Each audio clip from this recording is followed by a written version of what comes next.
ngarang numidang athengbada Kangpokpi Santipur nupa ama kaplab le hari kotuna condemn tawbaga loinana pung 14 gi National Highway 2 shutdown lauthokhre civil amadi police ki makok thongba singda chief minister na akanba instruction pikhre kokta sandong thawdoki matangda community animaki lusingba sing CSO sing official yauna mifam pangthokpaga loinana normalcy purakle haina Manipur police ki pauna hari miyamna danba pauda thajabiganu haibaga loinana tonga sandokpa sing action lawgani hari Chief Minister Yumnam Khemchan Senapati da taramno oknaba Naga People's Organization Senapati na sem sabal loikre. Curfew thugaituna Manipur Police personnel sing action chathaba amasung nongmai lakna bohonai haiduna miyoi taruk police na phare hairi. Karamba makhangi bomno haiba police na khangpham thoi MP Bimol.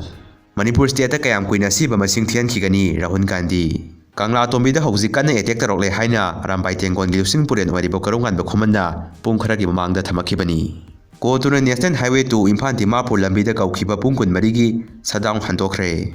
Thawdok khudingi NIA da sinagadaba oirabadi mathau leitraba state force muthatpiro NIA gi asawa office ama oina sabiro TAN. CM na kuki gi bomb attack ta Leikhidraba Angang gi family da Lupa Lakh 10 pinaba laothokhre.